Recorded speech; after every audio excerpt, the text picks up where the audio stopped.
की और शान से जुड़ा हुआ है। तो की मतलब होता है क्रिया और शान मतलब होता है जिसमें आपको शान शौकत मिले, सम्मान मिले। तो ये एक सम्मानित काम है।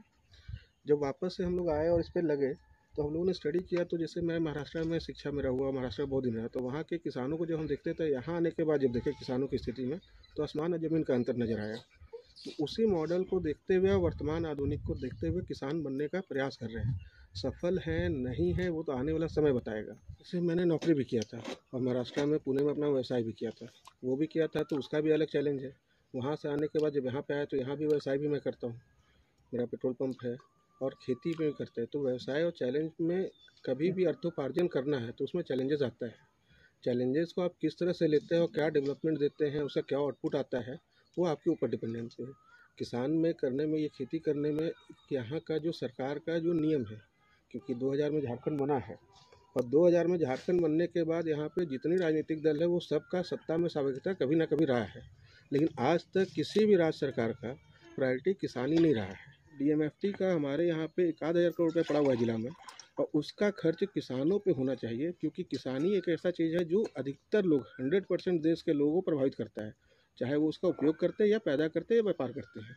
और इससे बड़ा व्यापार करने वाला कोई क्षेत्र भारत में नहीं है खेती किसानी से। तो मेरा ये आग्रह आप लोगों के माध्यम से है कि हम समाज के लोग किसानों पर ध्यान दें, उनके प्रोडक्ट को खरीदें, और सरकार और यहाँ के जिला के जो पदाधिकारी हैं, केंद्र और राज्य सरकार की विभिन्न योजनाओं को धरातल पर उतारे, किसानों के जनहित में बाजार मुहैया कराए। खेती शुरू किए तो पहले ट्रेडिशनल खेती कर रहे थे, जिसमें आपका चावल हो गया, गेहूँ हो गया, दलहन है, तेलहन है, सब्जी का उत्पादन करते थे अलग अलग तरीके का, लगभग 30-32 तरीके का सब्जी का हम लोग उत्पादन करते थे, फल का लगाते थे। फिर धीरे धीरे हम लोगों ने अलग अलग मॉडल तैयार किया। बाद में जो इसके गहनता पे हमने रिसर्च किया, तो इसमें आज के डेट में इंटीग्रेटेड फार्मिंग और मल्टी लेयर फार्मिंग चलता है। मल्टी लेयर फार्मिंग का मतलब है कि एक चीज़ जो आप क्रॉप लगा रहे हैं तो मल्टी क्रॉप कर सकते हैं। कि जैसे अगर यहाँ पे मैंने बागवानी किया तो इसमें फलदार वृक्ष भी है, इमारती लकड़ी भी है, आपका नींबू का भी है, तो इसके बीच में सब्जी का उत्पादन क्या क्या हम कर सकते हैं, ताकि साल में जब आम का पौधा तो साल में एक बार फल देगा, लेकिन उसके बीच में जो ज़मीन खाली है तो उसमें हम लोग वो लगा देते हैं, हल्दी लगाते हैं, अदरक लगाते हैं, उसके अलावा सब्जियों का खेती करते हैं, बीच में आपका तिलहन का करवा देते हैं हम लोग। तो अलग अलग चीज़ों का जो क्रॉपिंग होता है, इंटर क्रॉपिंग होता है, वो मल्टी लेयर फार्मिंग हो गया। इंटीग्रेटेड फार्मिंग में क्या है कि खेती पर आधारित जो उद्योग है आपके, जैसे पोल्ट्री हो गया, डकरी हो गया, फिशरी हो गया, आपका पशुपालन हो गया, बकरी पालन हो गया, तो ये आपका आ जाता है इंटीग्रेटेड फार्मिंग में। कि खेती किसानी में ज़मीन से जो उपज हो रहा है उसके अलावा भी क्या आप कर सकते हैं, और उसका जो बाय प्रोडक्ट है उसका इस्तेमाल कैसे आप अपने खेतों में करके अपने लागत को घटा के प्रॉफिटेबिलिटी बढ़ा सकते हैं। तो ये दोनों मॉडल को हमने स्थापित करने का एक प्रयास किया है। हमारे पूर्वज खेतों से जुड़े हुए रहे, मेरे दादा रहे हुए हैं, मेरे दादी थी, माता जी हैं, पिता चूँकि सरकारी नौकरी में थे तो उनका समय बहुत कम यहाँ पे होता था, मेरे चाचा लोग रहते थे, तो जब बच्चा थे तो खेतों पे उन लोगों के साथ घूमा करते थे। फिर 96 में आप लोगों को ज्ञात होगा कि चतरा में उग्रवादी माओवाद चरम पे आ गया था। तो जब चरम पे आ गए तो यहाँ पे जितने भी खेती किसानी करने वाले लोग थे, ठीक ठाक जगह के थे, तो उनको माओवादी टारगेट किए। तो मेरे चाचा 96 में यहाँ से छोड़ के चले गए थे, हजारीबाग चले गए थे। उस समय हम 8वां में पढ़ते थे, तो उस समय हम 2 साल 96 से 98 यहाँ आके सारा खेती किए थे। तो पहला लगाव तो खेती से वहाँ हुआ था कि खेती से क्या किया जा सकता है, वहाँ पे आया। फिर जैसे ही हम अपना पढ़ाई लिखाई करके फिर पढ़ने के लिए महाराष्ट्र गए, फिर काम करने लगे, तो महाराष्ट्र में पुणे के आसपास का जो जगह है वहाँ पे खेती किसानी देखते तो किसानों की हालत देखते थे, तो मन में ये भाव रहता था कि खेती किसानी से भी पैसा आता है। दूसरा है कि आप यहाँ पे अनएजुकेटेड और अनऑर्गेनाइज जो लेबर सेक्टर है उसका सबसे अच्छा जो एम्प्लॉयमेंट जनरेशन है वो खेती किसानी में आप कर सकते हैं। तो उन्हीं सब चीज़ों को लेते हुए यहाँ पे हम लोगों ने डेवलप किया, उस पर प्रयास कर रहे हैं कि और आगे क्या कर सकते हैं। जैसे हमने इंजीनियरिंग किया, इंजीनियरिंग करने के बाद सॉफ्टवेयर कंपनी में काम किया कुछ दिनों तक, उसके बाद एमबीए किया, उसके बाद आपका बैंकिंग सेक्टर में काम किया, इंश्योरेंस सेक्टर में काम किया, टेलीकॉम में भी काम किया।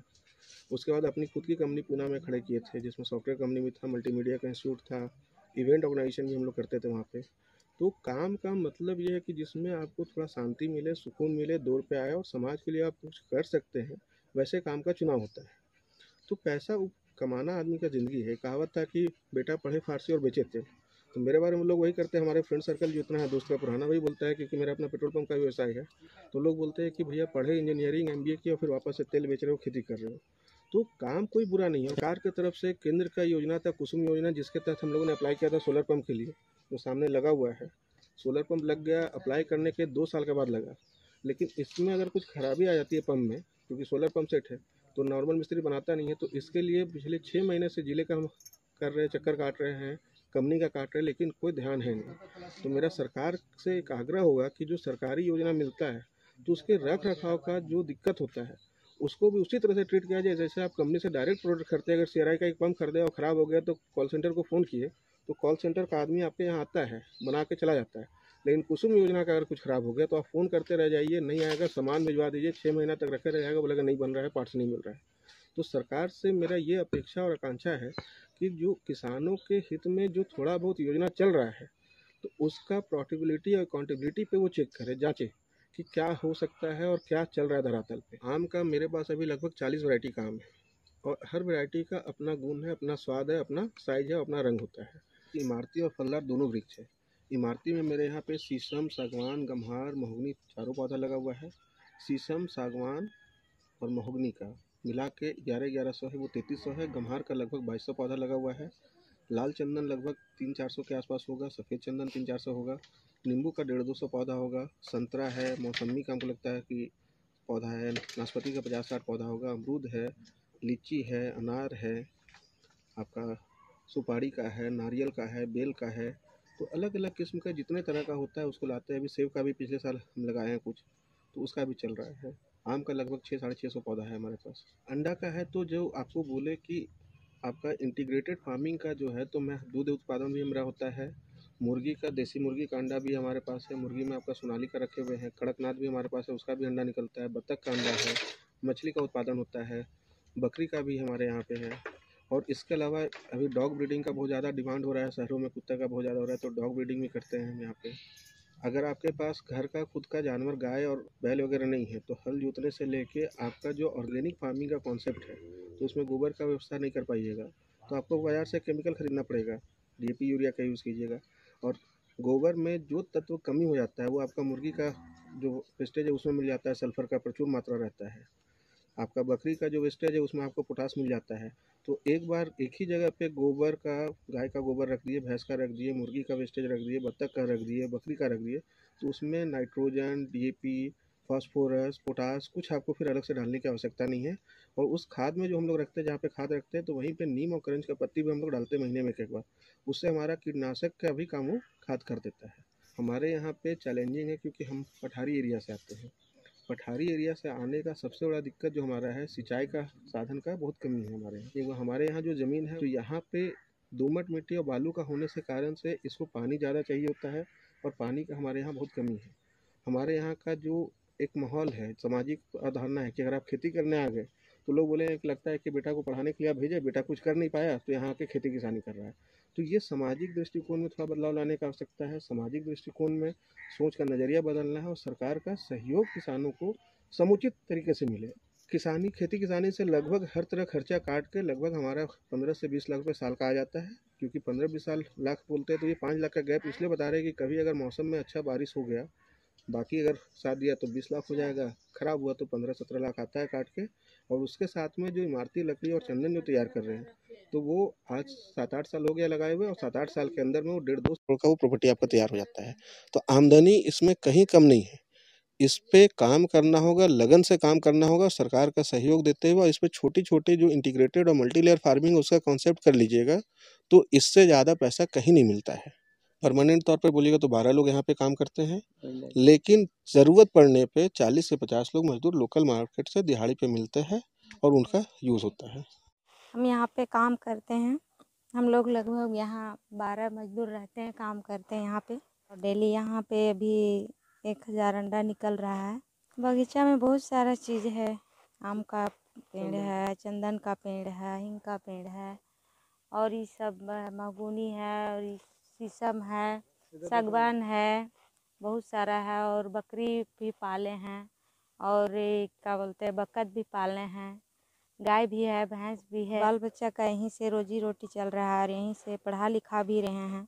और लगभग हम यहाँ पे 3 साल बीते जा रहा है हमको। काम करते हैं, बेचा करते हैं, पानी पटाते, पानी की बहुत तकलीफ हो रहा है। यहीं से रोटी चलता है।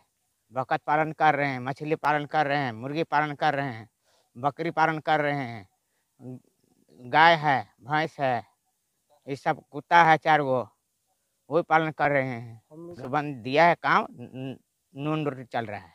उड़ीसा में पहले थे, अपन गांव आ गए, यहाँ पर नून रोटी चल रहा है अभी, काम कर रहे हैं। पहले कलकत्ता में काम करते थे सिलाई का, वहाँ भी 1.5 दिन काम किए। उसके बाद जब घर आए तो उसके बाद ये हमको मिले, बोले स्टाफ का जरूरी है, मेरे पास रह जाओ।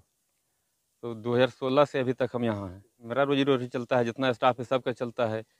मेरा काम यहाँ है, जितना स्टाफ यहाँ जो चीज़ सबकी कमी लगता है, सामान हो गया, बीज हो गया, किसी तरह कोई समस्या है उसको हमको समाधान करना है। लोग के अभी कड़कनाथ या मुर्गी अंडा 1000 डेली निकल रहा है। बाहर से लाके यहाँ मील के पत्थर के अनुकरण मैंने कहिए साबित हुए हैं, जहाँ बंजर भूमि को एक उपजाऊ जगह बनाए और लोगों को रोजगार दिए हुए हैं। यहाँ लगभग आपका 600 आम का पेड़ है, 400 चंदन का है और विभिन्न तरह के पौधे हैं।